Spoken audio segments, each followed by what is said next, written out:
বাংলাদেশের রপ্তানিতে যেরকম একটা প্রতিনিধিত্ব এবং অধিকাংশ মানে বলা যায় 85% মতো শেয়ার হলো তৈরি পোশাকের। ইউরোপীয় ইউনিয়নভুক্ত দেশগুলোতে রপ্তানির ক্ষেত্রেও প্রায় 50% বা অ্যাবাভ 50% আসে হলো আমাদের ইউরোপীয় ইউনিয়নভুক্ত দেশ থেকে। তো এইখানে যদি নেগেটিভ গ্রোথ হয়, এটা কিন্তু আমাদের জন্য একটা চিন্তার বিষয় এবং এটা নিয়ে রপ্তানিকারক সহ দেশের যারা নীতি নির্ধারক আছে সবাই আসলে উদ্বেগ প্রকাশ করেছেন। তো কারণ হিসাবে প্রথমত যেটা হয় যে এমনিতে তো গ্লোবাল কিছুটা মন্দা আছে আমাদের সামগ্রিক, কিন্তু ইউরোপীয় ইউনিয়নভুক্ত দেশে আমাদের মেইন যেটা কারণ সেটা হলো যে ট্রাম্প অ্যাডমিনিস্ট্রেশন যে একটা পাল্টা শুল্ক আরোপ করেছে বিভিন্ন দেশের উপরে, তো বাংলাদেশেও সেটা আরোপ করছে। কিন্তু বাংলাদেশের ক্ষেত্রে যেটা হয়েছে, বাংলাদেশের যে প্রতিযোগী দেশ রয়েছেন যেমন ইন্ডিয়া, চায়না, কিংবা আমরা ভিয়েতনামের কথা বলি, কম্বোডিয়া, পাকিস্তান, এই সব দেশগুলোতে হলো আমাদের তুলনায়, পাকিস্তান আমাদের প্রায় সমানমত, কিন্তু এই সব দেশগুলোর যে পাল্টা শুল্কের হার সেটা আমাদের চেয়ে একটু বেশি। তো ফলে তারা যেহেতু যুক্তরাষ্ট্র একটা বড় বাজার, আমাদের জন্য সিঙ্গেল লার্জেস্ট বাজার হিসেবে সবচেয়ে বড় বাজার হলো যুক্তরাষ্ট্র, যেখান থেকে আমাদের টোটাল রপ্তানি আয়ের প্রায় 18 থেকে 20% মানে বিভিন্ন সময় এটা চেঞ্জ হয়, সেটা আসে ইউএস থেকে। এটা সবার জন্য এটা বড় মার্কেট।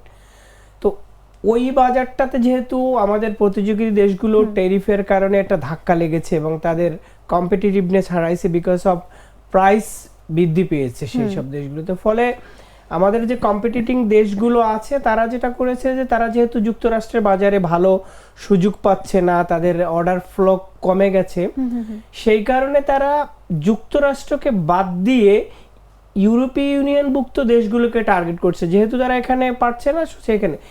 এর ফলে যেটা হয়েছে যে তারা কিছুটা অর্ডার আমাদের চেয়ে কম মূল্যে দিয়েছে, তারপরে ধরেন তাদের যে লিড টাইম এটাও আমাদের থেকে একটু কম।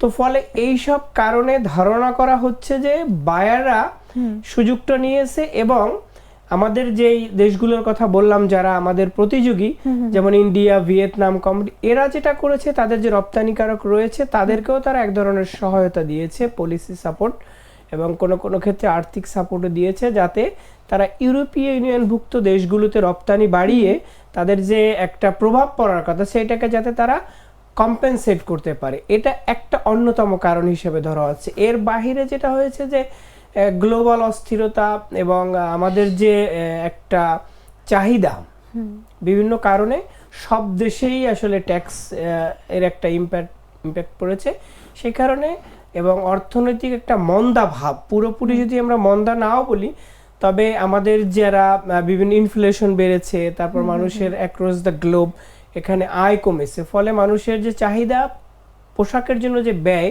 সেটা তারা কিছুটা হলো কাট করেছে। ফলে এই দুটো মিলিয়ে আসলে আমাদের ইউরোপের বাজারে প্রায় 4 থেকে 4.5% আসলে আমাদের রপ্তানি নেগেটিভ হয়েছে।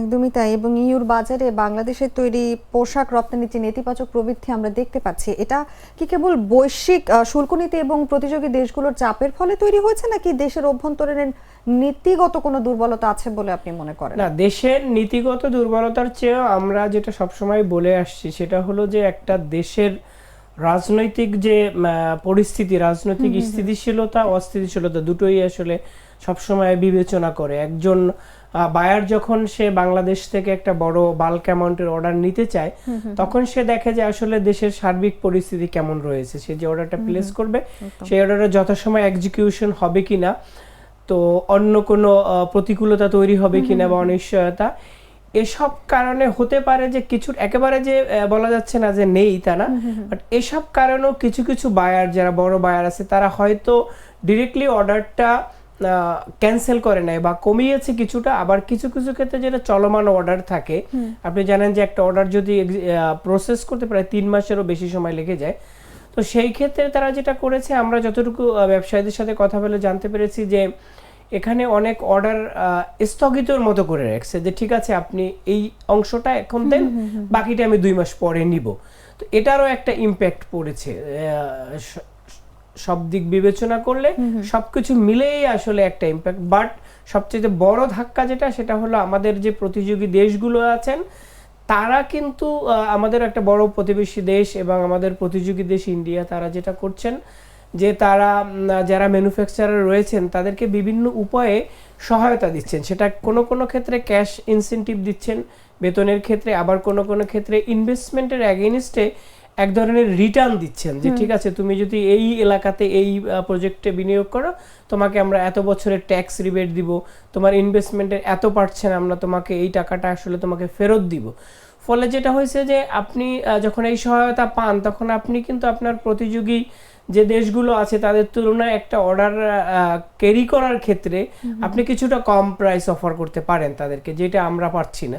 তো এগুলো মিশেই আসলে টোটাল বিষয়টা একটু আমাদের জন্য নেতিবাচক হয়েছে। একদম তাই। এবং যুক্তরাষ্ট্রের যে পাল্টা শুল্ক নীতির ফলে যে ট্রেড ডাইভার্সনটা সৃষ্টি হলো, এই ট্রেড ডাইভার্সন থেকে বাংলাদেশ আসলে প্রত্যাশিত সুবিধা কেন নিতে পারছে না? যেখানে আপনি বলছিলেন যে আমাদের কম্পিটিটর যে দেশগুলো আছে ভারত, ভিয়েতনাম এবং যদি আরো বলি যে আফ্রিকান কিছু দেশও দ্রুত ইউর বাজারে দখল করে নিচ্ছে, সেখানে আসলে আমরা কেন পিছিয়ে আছি?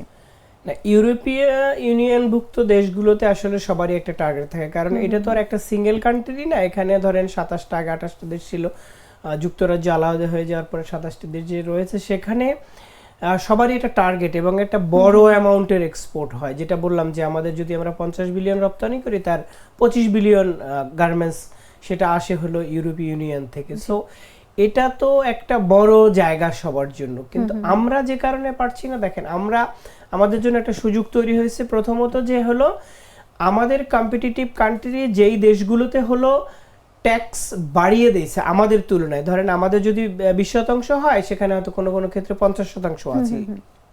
এবং তো সেই ক্ষেত্রে যেই বায়ারটা ইন্ডিয়া কিংবা ভিয়েতনাম বা চায়নার থেকে নিত সে তো আমাদের দেশকে চুজ করার কথা।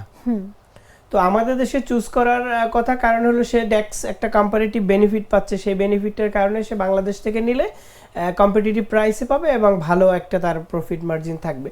কিন্তু সাম্প্রতিক সময়ে যেটা হয়েছে যে বাংলাদেশের ক্ষেত্রে কিছুটা রাজনৈতিক অস্থিতিশীলতা এবং আমাদের যে আসলে ইলেকশন পিরিয়ড, আমাদের অতীতের যে অভিজ্ঞতা সেখানে আসলে মানুষের কিছুটা নেতিবাচক ধারণা রয়েছে যে ইলেকশন পিরিয়ডে এক ধরনের রাজনৈতিক সহিংসতা দেখা দেয় এবং ক্ষমতা হস্তান্তরকে কেন্দ্র করে বাংলাদেশের যে সামগ্রিক কার্যক্রম থাকে সেটা এক ধরনের বিঘ্ন ঘটায় স্মুথ বিজনেস রান করার ক্ষেত্রে।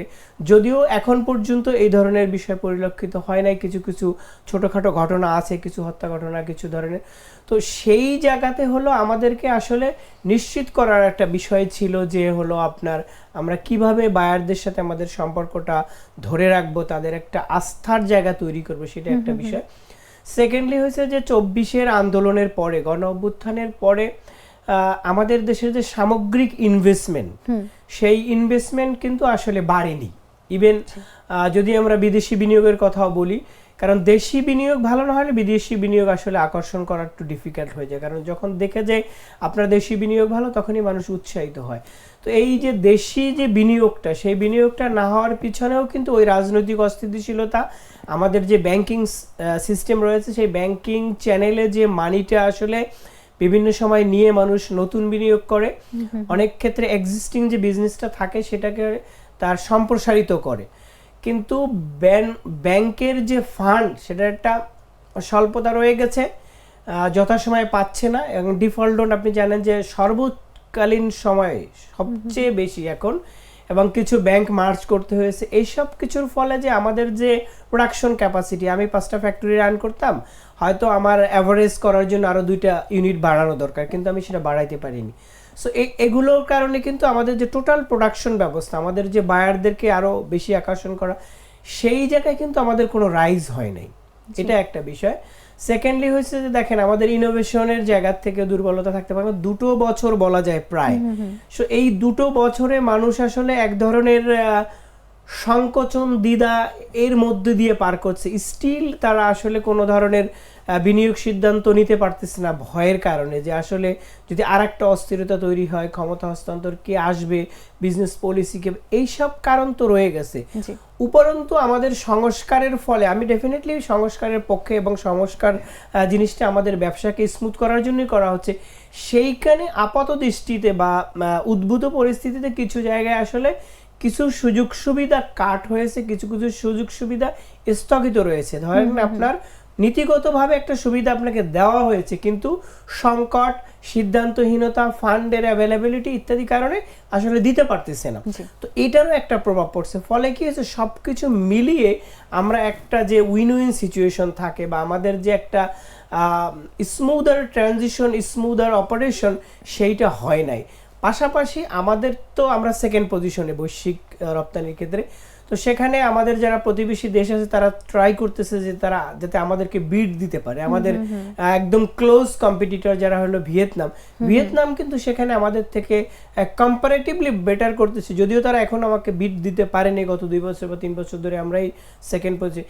এই সব কিছু মিলিয়ে এলে আসলে আমাদের একটা বড় ধরনের চাপে পড়েছে। এই চাপ উত্তরণের ক্ষেত্রে আসলে কিছু নীতিগত সহায়তা, রাজনৈতিক স্থিতিশীলতা জরুরি হয়ে পড়ছে এখন। একদমই তাই, এবং এটাই আমি বলতে চাচ্ছিলাম আপনাকে যে দীর্ঘমেয়াদী ইইউ সহ প্রধান বাজারগুলোতে বাংলাদেশের এই তৈরি পোশাকের ব্যাপারটা টিকে থাকতে গেলে যে পণ্য বৈচিত্র্যকরণ, মূল্য সংযোজন এবং বাণিজ্য চুক্তির ক্ষেত্রে বাংলাদেশের আসলে কি ধরনের কাঠামোগত সংস্কার এবং কৌশলগত পরিবর্তন জরুরি বলে এই মুহূর্তে আপনি মনে করেন? বাংলাদেশের আপনি দেখবেন যে প্রত্যেকটা ফেস টু ফেস আসলে আমাদের বিজনেস, আমাদের অনেকগুলো আসপেক্ট আছে যেগুলোর উপরে আসলে বাংলাদেশের রপ্তানি শিল্পটা নির্ভরশীল। আপনি যদি প্রথমেই ধরে যে ইউরোপীয় ইউনিয়ন তাদের যে এনভায়রনমেন্টাল ইস্যুতে যে কমপ্লায়েন্সটা বাস্তবায়ন করতে যাচ্ছে, সেখানে আমাদের একটা বড় চ্যালেঞ্জিং আসপেক্ট আছে যে আমরা যদি তারা যে স্ট্যান্ডার্ডে আমাদের কমপ্লায়েন্সগুলো চাচ্ছে সেটা যদি আমরা মেনটেন করতে না পারি, তাহলে বায়াররা কিন্তু আমাদের থেকে চলে যেতে পারে, রিলোকেট করতে পারে। অতীতে যে জিনিসটা ধরা হয়তো যে চিপ রেট, চিপ লেবার, এই ধরনের বিষয়গুলোই আসলে একমাত্র নিয়ামক বা বড় নিয়ামক হিসেবে কাজ করছে। বর্তমান সময়ে কিন্তু আসলে জিনিসটা আর সেই লেভেলে নাই, এখন কিন্তু মাল্টি আসপেক্ট এখানে কাজ করে। তো সেখানে আমাদের এনভায়রনমেন্টাল আসপেক্টগুলো, ডিউ ডিলিজেন্স, তারা যেই নতুন কাঠামো, নতুন রুলস করছে সেটা কমপ্লাই করতে হবে, এটা একটা জিনিস। তারপরে ধরেন আমাদের লেবার স্ট্যান্ডার্ড যেটা রয়েছে, শ্রমিকের অধিকার এবং শ্রমিকের জীবন মান সংক্রান্ত যে বিষয়গুলো সবাই দেখছে বৈশ্বিকভাবে, সেটা আমাদেরকে উন্নত করতে হবে। এর বাইরে যেটা হয়েছে যে আমরা 26 সালে পদার্পণ করেছি, আমরা এলডিসি গ্র্যাজুয়েশন হবে। এলডিসি গ্র্যাজুয়েশনের ফলে আমরা বেশ কিছু জায়গায় চ্যালেঞ্জের মুখে পড়বো, কারণ আমরা যে এখন duty free market access enjoy করি সেটা আসলে আমরা হারাতে পারি। তো সেইখানে হলো যেহেতু একটা সিস্টেমেটিক ওয়েতে চলছে, আমরা কান্ট্রি টু কান্ট্রি চুক্তিতে যেতে পারি যে তোমার সাথে আমি বাইলেটারাল কিভাবে বেনিফিট হতে পারি।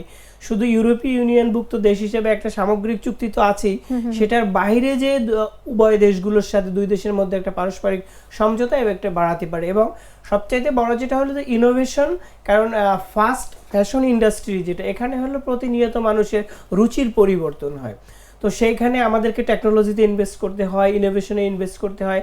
এখানে একটা যৌথ কাজ করা যেতে পারে বায়ারদের সাথে মিলে। আমরা যদি তাদের যে চাহিদা, তাদের যে গবেষণাগুলো, সেই ফলগুলো ধরে যদি আমরা ইনভেস্ট করতে পারি, কাজ করতে পারি, সেটা হবে। ধরেন এখন হলো বর্তমান সময়ে আপনার এআই কেন্দ্রিক একটা বিশাল রেভলিউশন ঘটে যাচ্ছে। এআই দিয়ে আসলে পোশাকের trend, buying trend, growth, negative, positive, কে কি সার দেয়। তো সেখানে আপনিও যদি সেই এআই অ্যাডপ্ট করতে পারেন, তাহলে একটা সুযোগ আমাদেরকে রয়ে গেছে। এর বাইরে আমরা যেটা বলবো, সরকার তো ব্যবসা করে না, কিন্তু ব্যবসার উপযুক্ত পরিবেশ নিশ্চিত করা, সেইখানে সরকারকেও আসলে বেশ কিছু উদ্যোগ নিতে হবে। ধরেন এক্সপোর্ট ডেভেলপমেন্ট ফান্ড ছিল, আমরা সেটার আকার ছোট করা হয়েছে। যেখানে ধরেন 10 বছর আগে আমাদের যেটা ছিল, এখন যদি সেই রেটে রাখেন তাহলে আসলে রেশিওটা যদি ধরি, রেশিওটা আসলে কমে আসে। 20 বিলিয়নের যদি আপনি 10% ধরেন, 40 বিলিয়নের যদি আপনি 8%ও ধরেন, তারপরেও কিন্তু পরিমাণটা বড় হয়ে যায়। কিন্তু সেইখানে আমরা সেম লেভেলে রাখছি। আমার কথা হচ্ছে তারপরে আমাদের যে ইনসেনটিভ অফার করা হচ্ছে, সেই জায়গায়ও একটা বড় ধরনের পরিবর্তন দরকার আমি মনে করছি। তারা আমরা 40টা 45টা সেক্টরকে আমরা ইনসেনটিভ দিচ্ছি। তো এই ইনসেনটিভের ক্ষেত্রে কিছু কিছু খাত আছে যারা ইমার্জিং বলা হচ্ছে, কিন্তু 10 বছর ধরে আপনি তাকে ইনসেনটিভ দিয়ে আসছেন, কিন্তু তার গ্রোথ, তার এক্সপোর্টে কন্ট্রিবিউশন 0.5 অথবা 0.01%, এই ধরনের, যা এখন পর্যন্ত $1 বিলিয়ন ইন্ডাস্ট্রি হয় নাই। তো আমাকে বুঝতে হবে যে কোনটাকে আমি ইনসেন্টিভাইজ করব, কোনটায় দিলে আমার গ্রোথ হবে, আমার এমপ্লয়মেন্ট জেনারেশন বাড়বে, সেই জায়গাটাতে আমাদেরকে কাজ করতে হবে। সেটা যদি আমরা না করতে পারি, একটা জায়গায় একটা যেটা হলো এখন হলো পুরো পৃথিবী আমরা ন্যানো টেকনোলজিতে চলি, এখানে সবকিছু গতিশীল। তো সেখানে আপনি যদি ওই প্রতি বছর শুধু সার্কুলারটা পাল্টান, একই সার্কুলার শুধু ডেট চেঞ্জ করে দেন। যেমন আমাদের লাস্ট যে সার্কুলারটা হলো সেখানে বলা আছে যে প্রিভিয়াস 6 মান্থে যে ইনসেনটিভ ছিল এখনো সেটা বলবৎ থাকবে। তো এমনও হইতে পারে যে বৈশ্বিক কারণে কোনো একটা বেশি চ্যালেঞ্জের মুখে পড়ছে, আবার কোনো একটা একটু সুযোগ সুবিধা পাচ্ছে, তো সেই ক্ষেত্রে তো আপনাকে ওটার হারটাও চেঞ্জ করেন, আপনি নীতিটা ফ্লেক্সিবল রাখেন যে এখন আমার হলো পাট রপ্তানির জন্য নেক্সট 6 মান্থে ভালো থাকবে, সো পাটকে কিভাবে আমি প্রমোট করতে পারি, নেক্সট 6 মান্থে আমার রাইস, হয়তো অ্যারোমেটিক রাইস অথবা আমার এগ্রিকালচার প্রোডাক্ট। সো আমাকে এক জায়গায় একটা স্টিক অবস্থাতে না থেকে, স্টাক না হয়ে এইটা ফ্লেক্সিবল করা উচিত এবং সময়ে সময়ে এটাকে পরিবর্তন করে সময়ের সাথে এবং চাহিদার সাথে তাল মিলিয়ে যদি আমরা পলিসি নির্ধারণ করতে পারি। তবে আরেকটা জিনিস আমি বলবো এখানে, যেটা হলো যে আমাদের যারা রপ্তানিকারক আছেন তাদেরকে সাথে নিয়ে পলিসিগুলো ডেভেলপ করা, তারা আসলে বুঝে এক্ষেত্রে বাইং হাউসগুলোর প্রতিনিধি, বায়ারদের প্রতিনিধি বা এক্সপোর্টার, তাহলে একটা ইনক্লুসিভ পলিসি যদি হয়, আমি মনে করি যে আমাদের যে অবস্থান আছে সেটা আরো দৃঢ় হবে এবং যে নেতিবাচক প্রবৃদ্ধি রয়েছে সেটা থেকে আমরা বেরিয়ে আসতে পারবো। একদমই তাই, খুব ভালো বললেন আপনি। আপনাকে অসংখ্য ধন্যবাদ আমাদের সঙ্গে আজ আলোচনায় উপস্থিত থাকার জন্য। দর্শককে ধন্যবাদ, সবসময় আমাদের সাথে থাকবেন, জাগো নিউজের সাথে থাকুন। লাল সবুজের দেশে নতুন রঙের বেশে ঘরে বাহিরে সাজানো বলকে রেইনবো রেইনবো রেইনবো পেইন্টস রে সাশ্রয়ী দামে দেয়াল রাঙায় রেইনবো সবার রং সবার ঘরে ঘর rainbow Rainbow Paints, the color of joy.